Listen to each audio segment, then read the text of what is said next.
Already Nangopo Asia Obibia or Shame. And one more so for an aquaman contractor and a minimum dear share.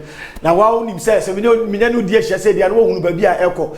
Many the continental man of Africa, the spirit man, the man of the moment. Papana Sunsum Sanis Manica Sunsum Samno, the Jeremiah of our time, the angelic movement. Last week, Yanakobana Basso. Last week, ya and your man about your bonabasso, number can enkede about Boden Babet Shramo. But Papa say on Pesadiano or so on Pesa. Last week, your bonabasso, so Oma Sunsum for Mukasa, no to me. I have feeling to me, a free so sunny citizen. Some of Papa American was a minute, the spirit man. Papa na Ura and Wuram. Or ya 40 days dry fasting. Emma Sunsum Pejan Sunsum Wuram. Emma, both on the channel say a Bobby Anna Ope. Yam fan tono na aboni sunsun metanemu o den satene lion so say lion ana ope ona bofo no kache ne say efitine de ko jata bruwa a o da sasi so jata bruwa a o wo wiase mu a sa sunsun ne de be wura mu amada ba be sunsun nyuma etu wo hwe papa kasa wo hwe papa ncheche wo hwe papa ne ye bia wo say enye na ho de no de kasa the spirit man spirit man and the dear show hano and the one kasa unim spirit man that your spirit man chain na na baby papa dey fan ano dene papa say anno baby o kasa na ye be fa no ya mfa o so don man abofo ne say kwame bra ne be chechire me o say lion bra ne be chechire wo ma be chechire wo ma be chechire wo nwam be chechire wo funa mo be chechire wo nkofo sunsum nsam na bu say papa sunsum nsam bi ne say ano say baby ye di wura ne de ye di wura angelic Yakoba Panche, Emla, Papa, the spirit man of Africa, the man of the moment. Una kasa sunsumia juma. Una ready to me na more than sunsumia kase also. Osulu sha papa. Amen. Papa emo akwaba. Ayi kuma se online. Se na dan dan nipa nyina nim wo no papa. Ene usi sunsunu se obama ya dosuko e wo angels mu. Na emrebi na wo ka se mi se angels no engofa cham na be common. But omo timi nchenko deep. Papa, Wadaruma, and if you were deep. Medasi, Namisha, one man contract. Spirit! Now, Namisha. I say, teachings about angels. I am common. I am common. Yachre, above us, and this year, who go for four. You should go for the main teachings, your levels of teachings of angels. Man of God, Minchano. I ready to go push up. I come say online. Share onye didem. And that's onye say o kasape. No we say enye ne pen o de kasa. But we say o wuramu ba. Me pacho papa ne pepa. And na papa be dozu ko wuram ti fa pen ne pepa na churchro. Ye ko papa nche bio. Spirit man. Ye ko. Your levels of angelics. Your levels. Aye. Your levels. Now, and sana mechirimu, yamompai. Jesus. Odumfo no mobehunfo aja. Yemini pedua sinche. Yes, God. Erade bekasa famemu. Yes, God. Adominant. Amen. Amen. Nana angels no your levels. Your levels. Your categories. And I said levels of angels. You a ku bia na branch. Aye. But unse na mecho say angels na ye common. Bia say angels. But me no. The use angels are check. And then I maybe use angel. I check. Omo nim me no. And I say, omo nim me say. The use angels are check. The ene. We use sunyuma check. Sunyuma de we ya check. Man kasa na. We ya check. It ne. Almost about 28 years. Sanity. Ne na. Me de ba be kan angels was me no man nanti a check. Minimum. Me be chine nyoma pa papa chenema now ansana one angel be ye adwuma no and I say we be in a ministry of angels number 1 I say we 21 days fasting also here 21 days fasting 21 days dry fasting and answer 6 to 6 dry enso nkawa no adwane bia ntoyam 21 any mo na mo frame say mo pe angels person musunya papa angels ni bi na some person musua se na esi angelic no 21 days dry o busa won say one day kura we ya te say ene me chim pa papa chirem kwa chiri yen tam angel manipa yentimi chabofo na bofo de obe de no atam na manipa na so mo mutimi ka say o ba me chabofo no ho nya mo boa yen tam angel manipa kasumsum se choma no man go me show about angels yen tam angel manipa but ye chere ye cherew ye do ko school e cherew ye tam angels emma say o tam angel amubi obitimi ka say o ba me chabofo Debbie na say ni musa Debbie ye tam angel man spirit man kasa che o man no but you sunya o bani pan enchen no abesunya angels no abelene na angels na me chose say who person who sunya the ministries of angels yes say number 1 we have 21 days 21 days na yes we di fruit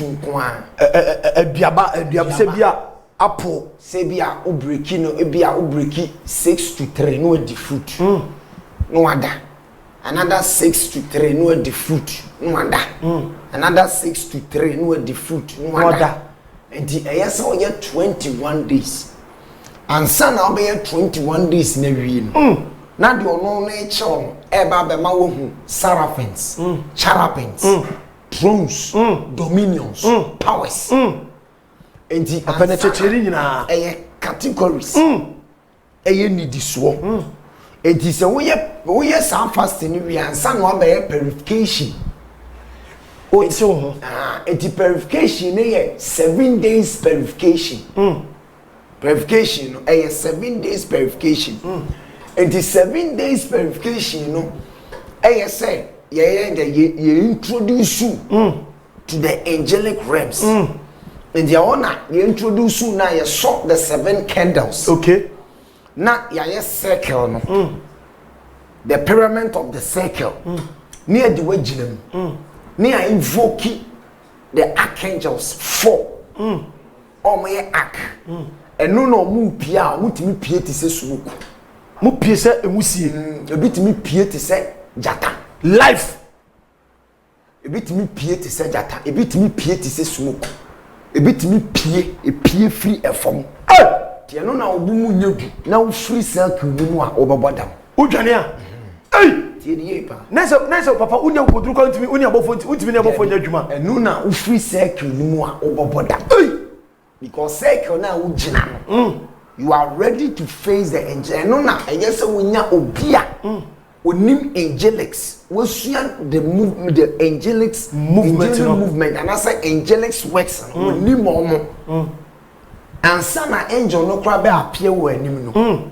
Jesus will bind no I bind you with the blood of the lamb with the power of Jesus Christ of Nazareth come down and speak to me based on what Gina baby I say we Gina it is distance from her to be a demo no Gina no kasa and your own male it you no ube when it is atmospheric ube when it is clouds now no kasa it you no be kasa no san nipa no because in the third eye ni mie it angel no be state say yes will be in the third eye na angel na be chere nyoma nipa ni di bedware ansa na ye bibi initiation okay enti nipa no ya wie bibi awie ni e the initiation ni akoto bucket mo no tawo mo no sako mo no ni akoto locks ni ato Frida water 7 ni aba bedware for the angelic man for the initiations enti ye dware oni wie a na afi wa ba be perfection ama angel no na afi o angel na ye pese ye conjure no ni esa je wagina circle nim ene ye friend the Pentateuch circle enti ye do gina the Pentateuch circle nim a ni invoke the archangel 4 no susu panyini enti invoke the 4 archangels na 4 archangels no mumu ba ko na beba ba ko ba odinina tia wo dem mokora na se wo se TV wo ho a eso dundum bibia because of say oba with energy oba with fire enti oba with force enti wote voice say e gina dem ho no aba into oba be gina dem oba be gina atmosphere mo clouds ni into gina clouds mu ma so bind no I bind you with the 4 powers of God in a harmony of the Trinity, whereby the blood of the Lamb shed according to Jesus Christ of Nazareth. I cast you and I bind you to proclaim. Are you from God or you are from the Satan? If you are from God, show me your left leg. Based not in the 9 natural. It was in the 9 natural 9 to say Yawa. Now for the 9 tia baby I say or say now I have invested power in you. You will call me my name. Now for a church say mimpewe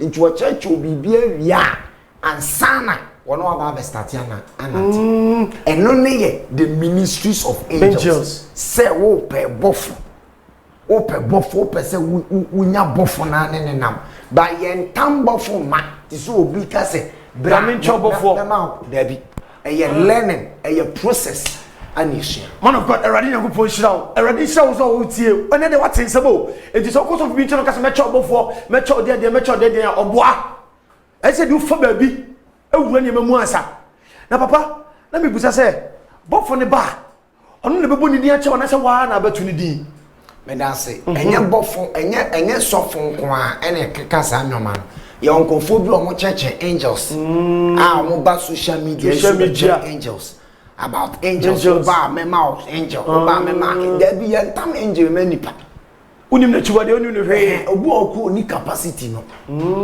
obetimi move with angels what you say obu o wa tie me chawade ansa na obu the cherubims the seraphims the thrones dominions and powers no on say a categories enti cherubims oni omu nya adwumada seraphims oni omu nya adwumada ansa na about thrones ansa na about dominions ansa na about powers rankings angels bia so one a ranking no omo ye powerful powers the seraphims and the cherubim omo na ye powerful pa omo na ye element of fire and element of thunder what you say into omo na ye highly ranking sir utimi nya bi film so but eneme ba be cheche angelic work and I say angelic working how you can use angels to work for you e kwan ben so kura ne ye de angel e fa so a obeye adwuma ama okay and I say this ben kura na angels e rule na say papa you dey bia ne bofo a also ye adwuma sanete yo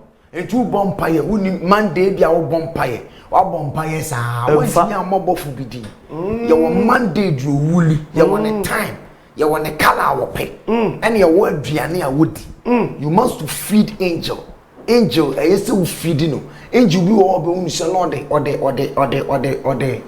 the flowers ashen angel be all per flower angel be all be say na bubro no ma kutan angel be all per e bubro no ma e ka bu enu kan so okun no e still feed anoma no angel be all na bia be uni te abia wote nsuo ho na bia nsuo no ote ho no bi te say trumpet bi obo e say okun nsuo ho na akobo sa trumpet no e ma angel no angel bi ho na bi okuta apple okuta pear yes on this angel no on the man na angel bia woni feast day enti unim angelic feast day so angels need me activating farmer hey enti papa wo de no obe wo mo no ana mo cheche wo sane ma we nyina na se osunyo bi ma na di kan kire wansa na ohu me spiritual father okay no wo ho na efe ne apostle into me apostle in Pentecost apostle into me no ye sunsun sofo ne fa na apostle into me ana me ma so say ne fa no anti Regina sewa me ma me de other so anti na on ne kire me how abofo but into me ne there or the me go school for 1 year school for 1 year and no training me angelic school for 1 year enti mo be no training me enti angelic school bi ana say o pese o teach obi angelica enye say e bia obeka say me pese me teach obi angelic enti me ba cho 1 week bra na me tam there be angelic teaching no angelic chechira nkasa ya time for 1 year we all ultimate teach obi for 2 years and na angel ne kwa ba be fan that for angel bi o ba o so me pe wadam for da Oh, because who name in your mouth by him, and you go up per bro, or in you go up per pan. So, it is angels and a deal mope. Now the mawom. It you angels and a deal mope, and you go up per war. And so the war good glass in fair. So now present man. So now we see altar so. Or Bob Baba can warn us. Oh, can warn us now for the request that to no yama. It's the angels and they are there to help you. The angelic man. That's a well almost hour, almost days, or candles almost pay. What I say, almost diani or mudia. Won't mean you on nantenche. Angels, yes, they will depart. Now, in Jubiani had ya one pen, you go about Babu and say, more reminder. Come in, say, ah, or sim fat, when fat and fat or bada. Made them bow a blabum, and pestle, or before baby, our blabum, pestle, yejuma. Was you, Martin, you also say, and for we ain't that. And that before that you be departed. And you also back at your say, and no one sang, and fan sang Kawanot that. E wo wiase ma ba enjibo o mouth time I would do rather and nti na me pie basa no we say me shedem sa na ade achi ha se wo pie pu be depart the angels no enu no sa emre no okay angel bi o wa obam so won se ma ye di nkasa na so bisam se ade ase ma ye basa ya sa na tie angel no wa ba ba mo ye di na man of God me bisa we so etoda ye be frɛ wa wo mfa so eya na angels ni wo mbia na angels ne na e ma me fa course. Oh, yes, some of course. Call ne ba or se fawi. We ba or se mfa. Inti emre du o wa or se fa or se afedie wo betima friend. Inti aye angels no aye ruling of angels and na working. Inti the signs of angels inti so ni mo a obe mistake. Angel empese woni oba beda anaso na oyere beda wi. Na empa na da so be shit na da so no osade asa ompa so. Angels omu change omu ma wo change bedsheet 7 times a day. The angels change 7 times a day. Until when you want to work with angels, mia for can mia keke no. God of God and your friend any atias here. Any nasa kitwa. What you say? Some come remember come catch some come bofo bako. Enti e fa bofo ntam bi. Se tambo forma de na je midimotia na eche. Wo motia na etam ne di manipa. Okay. But angels said ye tam ne manipa. Also ye won dwuma yie. Gini de ye tam ne de ma. Na mama instructions wo gini ne ho. Also bofo gini ye motia. O motia. Motia ne from gini no. So enti gini no me tam ne de ma wa me kire se gini ne bia opejot. Gini no opebese. Gini ne yewe man. Yes, motia de utimi de che. Motia de Bible for de utimi fa che. Enti motia de obitimi kwaji motia no de abane de. But angels there. Oh fine. Omo no angel utimi ntam angel nche obi. Dabi. Sanity angels ne is about school. It's about school. Against the church. Send the Omusi movie. Send the belly penny mistake. Sanity is about time. Emra angel seba. Emra angel seba. Anna omo herbal omo pe. Inju bia pe eduaba. Anasa ope herbal ahaban. Inju bi ho a ono opa ahaban we no pe. Eso de ahaban na koto. Anasa flower we no pe. So I say on say perfume bi gu no angel bi perfume into what ono obe chop perfume kra akoto into angels are signs so omo peduhwam into anya perfume bi na udi gu mu a angels ba so into your perfume bi wo a angels timi eba te say Kevin Klein say angels pepper Kevin Klein seeking angels pepper. So angels epesa you know sa eduhwam almost pesa eduhwam ne pa wow to say a friend Tom Hilford angels ne pepa on perfumes and maybe the angels ne perfumes pa but perfume all the good angels into me mount chain so into omo ne be state church omo perfume we ko to we mom ana angels me chawa de e man ne don so say mema abofo abofo mo soro no e ma don so say mema eto abofo de bia bible mu mema nko ne hu omo but e ma no don so say mema no abofo ma o Manko obeto bobo bidi a che bobo bidi manko bobo bidi che so ati ase enti wo hwe ade a wo hwe the way ya angels ni sitie na angels ni nye team kotwa the spirit man angels no enye team kotwa what you say omtimi ma oye omtimi ba onchom say endidi saa for 1 month what you say endi aduane amako wom endi aduane a sugar wom endi hwe aduane a yeso dia ye say nkate boga nkate boga saa bosome no more bion omo dia until they instruct you are ministering to Jesus ekwa 40 days no say and after the 40 days of Jesus no Jesus was led by the angels. No say now bofo no ba ne nchen. Eti Yesu ministry no ne abofo na ye adwuma. Any saints na ye adwuma. What do you say? Any saints na ye adwuma. Moses mo omo be ye depom be dane awotefo na ye adwuma. Enti ye wo saints so ho. Enti men mi use saints so come. We use Saint Francis, Saint Anthony, Saint Teresa, Saint Barnabas, Saint Judah. Omusu ya bofo omu ye nipa te se but omu da ni saint omu ya hotefo omu da ni saint. I invoke them o from they will come omu ba Saint Francis oba Saint Moses oba Moses akwan fa so free Moses so ati ase akwan fa so free Moses na ese uja utinimi uja wa bodu se ni na so unyare now that them for 7 days unyare san da them for 7 days no so ayeso oyeden eyese oyeden odi 2 sticks and odi 2 sticks eyeden esi and say what told them or abamienu now they told them now invoke the saint of Moses obeba and your category but anti saints no they are very saints for me are very dangerous. So when you are dealing with saints now, to say Saint Judas say one hwe ya obetimaku ono ankasa unfum no beku saints no they are very dangerous. Inti na call Romans who say they use saints a lot.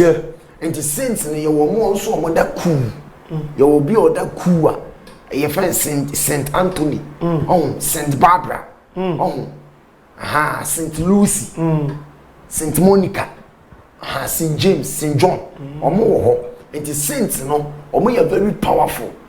Almost ye sacrifice, mom. Obiani in the feast day. Yes, your mom. Angels also obiani in the feast day. And then me feast. I'm an angel, your friend, Jaraja. So, it's Jaraja, no, ministry angels. Yeah. It me walk. Once I catch some more 92 angels. Yeah. But 92 angels, I have departed all of them. And I got 5. The entity I made depart you. Who depart you more? Now I hear there was a renew. It's what promote. Everyone said be 80 something. There be 95. My promote 90. I got 5. Oh, 95. Okay. What 90? It's I got the 5 now. Me do more. Me ni more. Me ni more nanti acha. Omo na aka. But 19 na I'll recharge them again. But say no I'm maybe be feast no altar now use no so change altar no. How to build your altar for angels and kra winim. So they say enye kwese say obi wo so me de akonya me de nwera so me de candlestick so my build altar there be altar is built for stones. Yes how this stone build the altar my angels. Uba range stone. What you say who are you register on if you see when you perfume attractive. Now the goose with the 7 candles. Now so the 7 candles now light now bonfire. In him that I come, in him that I am from. I come from the earth. O God of heaven, seek me ye true. Father of Adonai. Jehifo agra Adonai, Hifo agra Adonai. I command you with the 7 powers of India. Marasha, Makaya. Angels in the air. They will come in the harmony. Spirit! Say now your doors are open to see another angelic. Papa, you are talent also angel be our banner. Aye. Onse me ye adwuma na angel na bam so angel na bam so onse angels na me de omo ye adwuma na ye personal angels okay and mean tam fam but say we ban the school of angels na the school of angels na dia I will teach you we do be wurem Eradi Nyankopon enhyirawo Chesie papa ahyase dwumade we Eradi da to na koma so o se abofo ne se se omie school no omie na wo a opese obesua abofodwuma wo a opese ebia wonya bi opese obesua oyesofo onim abofo ntimi fa nya hwe ontimi opeti angels papa se opese usua se afa na abofo na ma ne kwan se on kyerɛkyerɛ na school no papa 1 year meboa ejo bi pese oba on peke number no papa number dey so the two jana fatu jama me papa number no 0548 719269 0548719269 o pese o de fa number no o frɛ ya ka che papa pese me register na me ba school ni bi ye nyina de ho ba chi school ni papa ye nyina pese sua angeles because o ye adwuma na na me frɛ se na bofo ni si yusu no o ma ho ka o suru hyirawo amen enti what you say enti ye onipa bebe wa asase so a omo number they don't have angel dabi obu on kra na angel a departed wa yira da obu o do na chiwade aka angel onim kra say ye na chiwade e de akoka angel ko ni ade enti we departed enti angel ni departed ye no una mo o bompai uye bibia betiti mi ye but angels are there to come and help you in your life you need an angel so ashanabo for my for your assistant in this life it is an angel no when you are activating them no more madia that means say you the no actual angelics no no he doesn't know the works of angels one share yesu a nipa be ma demons nipa be ma fallen angels no ma catch us omo here white angels eti man of god omo difference be na the woman tem omo operate the same and as difference wo mu sa fallen angels ne real angels so mutimi na me sure say the white the real angels and I said the white angels na here come say they need fasting na me sure say a process enye first day now say black angels na obi wo wa o invoke na atwans na aba na utimi ye de wo pe no mo nsan wo be no just so betima invoke na manaba but when you are dealing with the white angels yeah also what say yes omuma instructions easy when you are dealing with them easy ti afeni ma hunse papa no ntina utimi de akotena ba bi na wankasa wo mu we enkate boga na watodwa na me egofo so di bisa ebo oso so omutimi ka cho say di salad nko a for 3 weeks obi say na me di salad nti obi ntia say obi me di salad sa eye for empowerment enti o maduane o mo pe na me kire wo eye o mo na be ka cho say aduane we mu o mo pa wo di a oho be den na dey say no won de wo ho wankasa won de wo ho yes when you are using angels now but you must to control them and you quite say woman they control when they control you they are fallen angel bet my boy with them okay you must be very careful when you are dealing with angels because in the categories you know fallen angel bet my fan ho be wura no akase many ebi abofu we jaraja na magina tu obe say afraid here imagine to me dimi adwuma saa be say letter no be demanded bibi okay mame open for na me say what man kan sa only man can say enhehye na no so na afei no when angels are standing demanding blacks ne sanyoman na say we free the track of the white angels no because the white angels end demand bibia womu demand ya any dia ben womu demand ya any say obey fasting the life fasting ade omo pe no omo aduana chiroyam uchiyam come 7 days 3 days 21 days 40 days o shedem o bonfire what you say o so temple incense o so frankincense o so men one day say bomb fire oh kind bible enu no mpo shedem umpie shedem no mo kasa no mo open that is the real angels it is one no but when you want to use the black angels in here you need their mo jam free utimi ko disco ni na invoke your mom because they demand every 3 months they demand bibi omo pe black angel obi o so obi so pe kraman no so this one man kraman this one ko pe kraman de ba utwa kraman moja e de ma no ope anti black angels ni demand moja so moja but white angels they don't demand any blood. They don't demand any blood. What you say by your categories of angels? Oh, your Abrahamic angelics. Abrahamic angelics no mukum ojan nantwie. Any Abrahamic angelics. It when you want to follow the Abrahamic angelics yeah, and we bekum nantwie ojan wan no. It will work. And any Abrahamic angelics. Oh, any what Jesus ministrations of angels. Okay. It Yesu abofo no nante e na say angelics no Jesus dey no so pa no unya bi unkum bibia but the only sign on here say yes o feed the buburu no ma because here born is one say dof e begina na ha it anomano represent say na oye Christ Jesus represent the dof of God. It is who follow the angelic movement of Jesus there. Yes, I would me feed anoma. Christ, a bubro no ma. You feed them and they will come and they will come and feed you. It is when you are talking about the Abrahamic angelics, yeah. Abrahamic angelics ni enjanku, nenchieku. Ese ukuma angels no. Ukuma Azazel, ukuma Cherubia, ukuma Zolaka, ukuma Voda, ukuma Berbio, ukuma Bel. Ukuma Eza, ukuma Muzwa. Omunya ya abofo omo no susu wo truths. Omo truths ni omo truths wo. It when you are dealing with Abrahamic angelics there. Sa nantwie ni sa normal na nya bede. The spirit. But when you are dealing with Jesus angelics, the movement of Jesus, or say he fasted before the angels in a ban and chain. But Abraham were one fasting and once Jesus catch and say, for buy is a cover for the mammy. Also, more they can above for being where the chair and say, on and left, or not ram no no so cover. It's both on a man confined down the ram.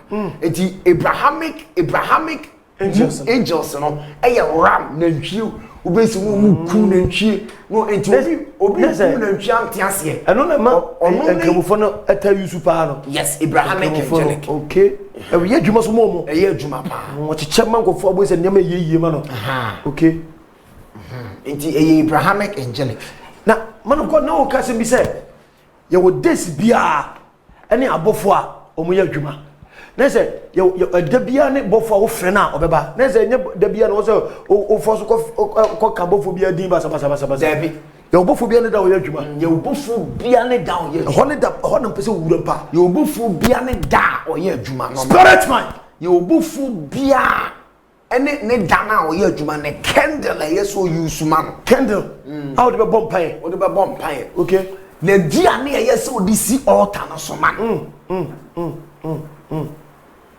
angel na bia on say Bible say na anene ebe feedi Elijah yeah what you say enti anene ne ya God's angel also be feedi no yeah enti angel no ebe feed you feed them and they will feed you okay if you don't feed the angels they will not feed you omu feed ni bi ni fasting omu feed e bi ni na chocho no enti ye would days angel bia ye adwuma yo de bia enti Monday obi o bonfire kura but onim obi o bonfire but onim obi o bonfire but onim sa days na angels sanity me say man of God okay me pesa o fa pen ne paper spirit man e kire no fa pen ne paper e na obekire yai chiro na sada ni duru a wotumi afresh abofo no aso ne candle amano abo akonkoto dwanim esugo rade so esugo bofo no se okoma so de ma wo obofo o ankasa bofo kra ye friend say say papa be kire spirit man now move on the angelic man now me da so yeah Daniel chapter 10 verses 13 meaning so obi betima kan ma me Daniel chapter 10 Daniel 10:13 Daniel angel na obompire didn't state in the Bible. Oma more Daniel angel ni I was saying a Persian that means say o angel crown your angel la odeni ye adwuma no. What you say? O angel la odeni ye adwuma no crown. It means say sa angel na odeni ye adwuma no. It means say what the sign angel ni ya adwuma na se no ho nye den a oyɛ den. Ya yetimi yire ne kuta ne feeling sanity. And then some go blow man of God omo abofo but omo abofo no ho nye den. Aha. It is Daniel angel now all sign no na no ho nye den. What you say? Na no ho nye den. Enti we your high rankings. Angels are. Yes what yes enti mutimi do achi. Enti Daniel so bompa the prince of Persia a oye territorial demon. Oye principality demon no. Or rested Daniel angel. Not just Daniel angel na no ho nye den. Enti mpabo na ntimi ama within 21 days na my. Okay na say engofo board man of God ma bompa also dem a emoye mai no mbofo na angel no. Ya chi obobu o kra no bofo no kra na ya chi na say prison. Oh. God bofo no ho nye den. Enti Daniel chapter 10 12 am I like 10 13. Teachers of say ahuye free or slower. Okay. Making kind. Aha. I say, na Persia hima ba ko masia kame adabi onu da biako. Aha. Na hwe. E ba ko ma titire mu ba ko Michael. Ba be boa me. Ti. Ametena ho wo Persia ahemfo ne nchen. Aha. Na ba se be be mo wate. De ebe ye wo man. Na edi akire nu. Aha. Na nanu ani suade hunu da so ho. Aye. What you say? Ba 12 no. I say, no catch him since Daniel.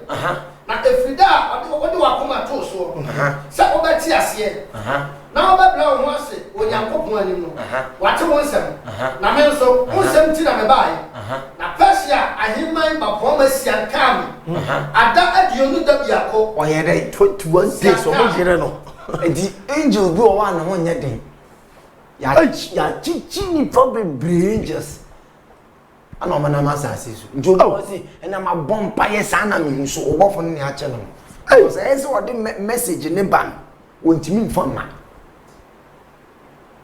mfama tie yesu unya high rankings of angels are on this speed message bebro and untina may perform it very fast no because high rankings of angels no say we need more you cannot invoke them let us say can spirit man we need more you cannot invoke them untimi invoke you eja chire se mu ko divine ha na hia enti sa angels no like omu bebe di wachi be angel wo mre because we need aduane a ode man unfidi ne da omu di wachi sa so mle odi wachi sa no afa won pa abo ne se wo de kwa pesa hu besu wo de kwa demon bi be resting because what did this untimi fidi uso no obi wo pa aduane dodo utwa fasting says to krama na os mint minye go abanku sa abanku ne ira ka banku ne abete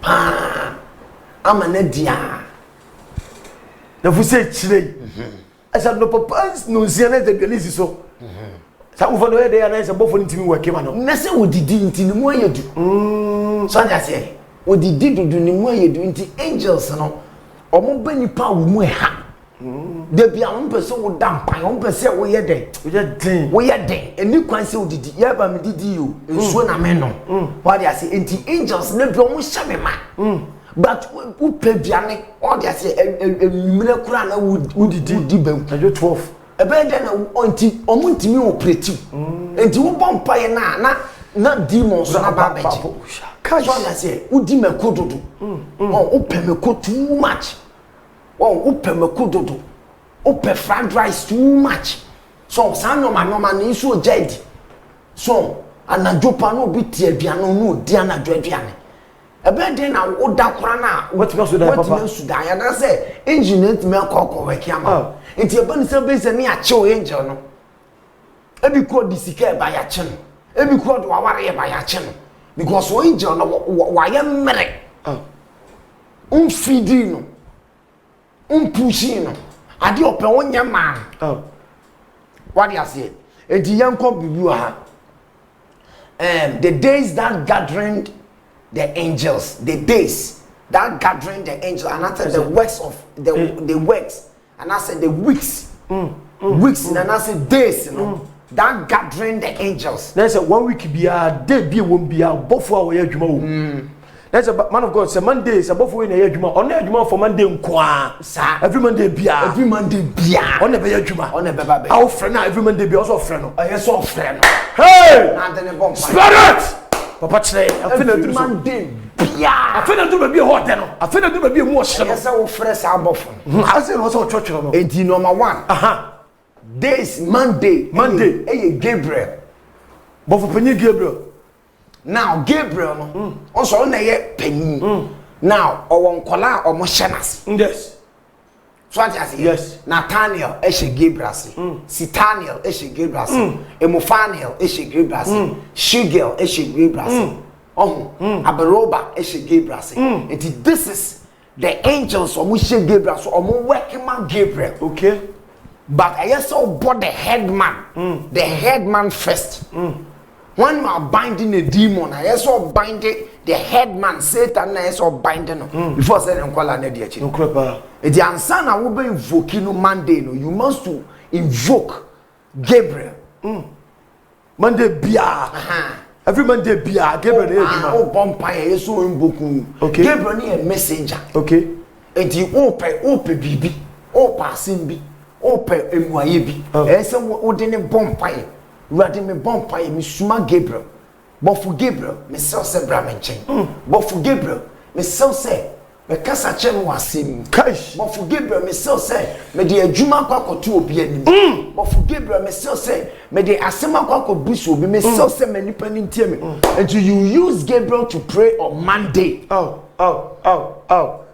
Ajuada but on say unimi time and you so unimi time dia oga say ajuada bia Gabriel oma wo friend time bia oni kwan so oba wo ye dia wo be bon pan na emfa let's say yo dey na yo bofo ye dwuma say wo ni time abofo no saba time a wo ba time no ko dey hiya and na candle we so use the bon empire man and then the time ni 3 a.m. how much 3 to 5 a.m. na Gabriel apa it was basa the period of some time we that time so the name of the power and you say one say if say we basa time we na one dadia it nipa bebre aware anko de bre wo mo na say muaye bi o mada o to ba ya wada so de beko o de beko and you about 3 a.m. to 5 a.m. Candle ne color candle no white tie so white man no na bia me opay ye biscuit adena Gabriel pay biscuit now what for new plate white plate now the biscuit now to so no so candle next you pray ebefa hey wonderful. The spirit man is speaking. What do you say? Man of God na kasa no. Sunsun panyin na chance mu no. What do you say? You say no bibi ya me. Sa na tie. Na say onye yi biscuit wo. A plate a first one. Na waso kendo na sinchai. Na untina ho. Na wo bo Gabriel di say Gabriel. And now machi. Me sponsor ko asuma sinchai. Ko ese ni say mama. De obeka bi obeye. Ebefa. De obeka bia. Ebefa. Spirit man is but you must to cleanse the candle or address the candle. That's what I can say. Cleanse and bless are thee now to perform thy service for me. Cleanse and bless are thee now to perform thy service for me. Gabriel 7 times. What do I say? Not one anointing candle. Ube candle no. What the support. So no na the chuchi candle na candle one man no akasa statement in cleanse and bless are thee now to perform thy service for me. Now the biscuit you know because o be man aduane you are going to o ba be inviting no okay and the biscuit you know o the go ho what I say now the candle white you know as biscuit in chain okay now you begin to pray man of God biscuit you know obete ano no yi agu so na say obema the food you know the go betitia no the go you know plate no say the wo serve me no and from the whole Monday ni na yes esi ho ama de chia san we yi when you say we yi anu obudum obudum e bia obubu de kokwem na wo toto wo kokwem because emo abetima so edi it your request will be granted but or appear or ba in a period of 3 a.m. to 5 a.m. Hey! Oba. See that time also son ye na that time. Sanity. Me pacho o chiro Gabriel Monday white candle. Na dwene o person say biscuit. Chiro. Oba. Now Tuesday. Samakil. Next any Tuesday no papa obi betima here. Aye. Tuesday the Samakil no. Samakil. Etwam. The time on the ban no etwam. Okay. What the time no the ban no. Now minim time abo. But oba 9 a.m. to awia 12. Samakil. It's man of God. Sa 9 a.m. no so o tena kende no bom pa sa kusi 12 na say. Unya kan wasem wi a wo wie. Unya kan wasem a wo wie. Because we hu the time no the ban. It is Sadakil no ebeba. Sadakil no so ade a wo pe eye milk. Milk. So open glass. No abo milk na gu glass na ade asiwo. Kai. Aduane a wo pe no. Na no so why na kama de asiwo. Why na kama de asiwo. Now the red candle. Red. Or your love. Ona chichi aware. Pe be ma aware na. Pe ba aware na. Ha ne hia no. What you say? Or your unity wa aware. Spirit. Problem bi wa aware mu a on solve. Pe ba. Wase oba ne pa won pene. Ye ne de ne ye adwuma. What you say? Like or your love. Or your dog. Sadaki or your ba. Or your dog. Or just it or your red candle. And ye de ne ye adwuma. Or your ye adwuma wo dum. Aware say broken marriage. Aware inkuyi. Aware say aso probi no oye no start as a relationship a problem boom. As in to come home. Problem SCC want to you want to resolve no. Yes Sadakil. Okwa bibia kama oba 9 a.m. to 12 awia noon. Papa no like be chene ntem because me ankata kra me here 12 noon. Red candle na dia me o pay milk. Sasakil. Sasakil. Na dia si wa man. Iti na dia ne o pay no. Now yemra Wednesday Raphael. And I say Raphael. Iti Raphael no oba 6 a.m. to 9 a.m. Raphael. Oba mienu. Oba 6 a.m. to 9 a.m. No oba 3 p.m. to 9 p.m. Now oye Helen Angel. Okay. Oye Helen Angel. Only you didn't sign yare. Me de madre ya baso. What do you say? Only you didn't sign yare no. Ade wo pe eye wo. Honey. So I say open nyoma mienu open wo ni nsu. Odi nsu ni suo na de wo na suo. Nti onum nsu na odi wo. Kai. Eno na de be hele. Nti eno na oba me so na me hwie wo gu nsu. For healing. And I want transemu. What you say? The candle rainbow. And I say purple. Yo rainbow candle. Rainbow. And I say purple. And wope. Now the sim wo the ensuo ne ayi no wo no wo the good glass wo the good silver nim na the ensuo na sim ensuo so pai so ta de a chele pa na the sim ho ama it wo the sim ho ma na no I dey no embuku oye hela enti ne hele no na why dey na wa frɛ no enti yare bia wo de aba bia through the period of that time no na me tumi fa so sa otimi fa me so sa atwere die yi mani gani akoya ne kidney asayi sanity enti wo feed no enti when you don't feed him but our herbs are what they chere message from herbs our angel be happy so but me chere duane eso feed anytime no but herbs ne dia men chere okay enti time no and Raphael no time near 6 a.m. 9 a.m. Ana Osaba 3 p.m. and then to 9 Ana rainbow and purple. Either say we be use rainbow candle and I say purple candle. Ni na obeba Wednesday no oba. Thursday sachet. We na so open sachet.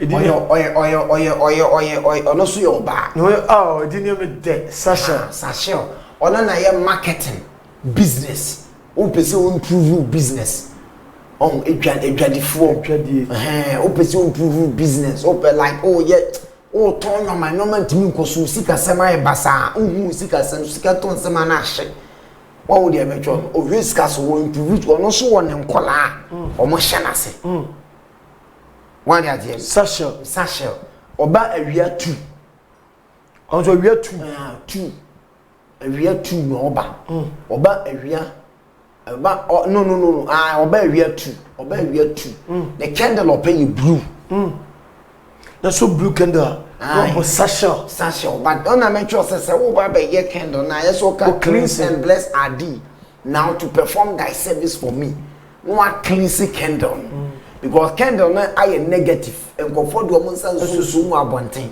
into cotton there's a negative vibration into the candle ni besuo sa na oma yes wo twitwi candle no na wash no na wo prefer one anointing no with anointing oil no we are obompai say cleanse and bless our day now to perform thy service for me what do you say ono so na aduane e wo pe we na aduane e wo pe ye wheat sachet aduane o pe wheat and as a perfume pa perfume or perfume dey sham utugu hosa na oba utugu hosa or perfumes e bia ade o pe no ono either so wheat but on time wheat baby no dey oso ya ota ntu perfumes ye explode perfume jine na ya na hu ne say we na we spray na ofamu ba ono so de no Friday anakel onene akwara akatwa oye young angel onne is kabofon anakel onne is kabofon anakel masikaba ni pansam no hade nkofo hia pa onne masikaba ni pansam is kabofon na obedi wani mamu anya sika kash anakel obada ben Friday na friend say key holder e won nan enti disa wo dan nsa na wonsa kabi enese papa e ko frena anya frena no be ya ma dabi disa wo de ade aduane na ope no e kan ho de man so chire ope tofe pa tofe ene de afin ma tine ma se afin ma te papa se pa and then mati ojumadi a wo ye nyina se spirit they say what one it wo beden wo say obeden wo say na obo for pe obeden wo ede bia na kofo bi dinka wo brabum je ede bia na kofo bi konka wo brabum je ye set wo sa na de bia da kofo and then spirit ma chenyama the one of the moment osuru shamon of god e sa ye trust edi anakel no anakel ni dini Annabelle ni din ba kono no Annabelle oye Angela Anakel Annabelle obetima friend ni na o fe ne Annabelle la obeba o fe ne Anakel so a obeba Anakel oba ewia oba ewia every 12 ewia 12 no we depart 4 p.m. It's that time of day unya kan oba be divo ni diska amaskaba ade opeye tofe bia o chiche man kwala na se wo church members wo fruska the more wo chiche na se wo yesu adwuma ma wo members na wo dia no obie sika pono de ma wo ope tofe man ti wo ye altar na eyese wo de tofe ni si altar na ni na ope green candle oya akola iti wo ba ope green candle na tofe iti yeso adon Annabelle and as Anakel I invite you to come in the harmony of Trinity. This is your toffee. And I say we toffee ni me so se brabeje toffee di. Na me so se yiki ni bi. Ne bi esika pono kakra fa mame. Na o da toffee ni bra. Brabeje toffee. Brabeje toffee. It was a class so open toffee. We didn't know the toffee na man. No, they go tell me on the mouth. They go tell me. Okay. Oh nice. Oma akora oma ne toffee pe. No I dey we jema obi osunsun wankasa tie nu na efiada edura bofo no sa Annabelle ne ba me so anase Anakel ne ba me so a me cheche tofe tofe go for fom no tofe say ya ne go for fom ti me to a na wo ye de oje mu release ma na oje key ni mu release ma because okuta the 7 keys e born a night man of God ebia oba na tofe wo show tofe na wi a waka o kasa nya wi wi a tofe ko cheche ana beja no ho sa tofe no beja 7 wo bo ni na dia kan wa ko tofe foforo okay na dia be as tokens ama wom ti dem a wo cheche na dem egu bo ni no and representing communicating because with the forces energy it the egu altar no so and the wo cheche no na there is a force okay ye dey juma Saturday ye castle and I say casticle or ono so ya bema oh yeah Annabelle and and I say Anakel and I macho see oh ya kola and oh bakoti okuta trumpet and I so okuta senku casticle there be Annabelle and I say Anakel no okuta sadie no now casticle no or ya bofwa or use black angels or use black candle we of black candle no na duane ope eye buburu moja ai or a rare angel ai or a rare angel on your fallen angel I know use buburu ai of a black dove casticle yeah if you want to torture someone or just black dove o de aboa no be bo dem wo be feeding is 9 days we are no ato aboa na no ano nipa na na bra basen no okasa gu aboa no so okasa gu ni sa o be twe aboa no so o be twe aboa no o be twe aboa no ne kana free ni mu na se wo ma torture no say so bi wonu ma all of a sudden miti tono to da na casticle na ye ne sa there be say casticle no there on say na me just say casticle no obi how abrabum obi say wa abrabum obi how abrabum obi person say obi person ku na oba me the casticle na be yaju okay na say o fight o mo solitaire ni pa sanity okay enti eno no 3 pm 3 pm ene de ne yaju man of God casticle no ngo for so mo ntiase o mo so mo ntiase sa kire casticle ni bio me that say it's a casticle no on your black demon on your black demon or your white but you dangerous ne say ni team na di o our time for so ai or like or punch it camfo or attack it what camfo and I make sure say you use black handle na duane o pay you dove buburo yes buburo no color be black buburo tuntum now what they are board them or feeding 9 days we feeding in 9 days atoko ayo buburo di open now the man it won feeding no we feeding 9 days in suya no we buburo no wa be perform say okay asemasi aye fa wa kusua tumi bia wo fi ho a wo di unya casticle shin saboi ekra efiri ni mu a me de san nipa ni gina wo ma sabo se hwene kire free ni mu obetwe ne kra tons kai na se abofuduma na bi ntiase ade ase na se casticle no why are they what they ne diane na present ade a no wo pe na ade kire se wo twia boa no kra na boa no kra ni free ni mu dia now ko touch se any pa okay you call last one here Michael Michael near 3 a.m. and at 12 Michael 3 a.m. to 12 afternoon the candle color yellow Michael Olonso dwumadie ne say Olonso ye protection angel okay oboni pa ho ba na duane a wo pay bread pan okay wheat bread I ready to go on your casio yeah I'm not dene the angelic man I'm not dene sunsuma dene se honam sunsuma dene se honam sunsuma dene se honam papa no wadene enne papa no de makutos ko wuro sunsumu papa say wo pesa bia wo besua abofo dwuma frɛ number there down 0548 719269 0548 719269 also pesa besua abofo dwuma ye ye wo jim 2021 yen nyame of you because I'm for the papa omo chiri susum ne man de ne kwani mu ama ne konkan abrabom o ti wa yedai o fra papa ka chiri say papa pese me join o de ka say papa pese me register yen nyina de won register o fra papa baba chiri bi ntwane yen sore nko me partner no so no so ye adwuma okay ana omo pese omo help build the church ne koso church no se me de beto ye kra ma mo hwe enti me say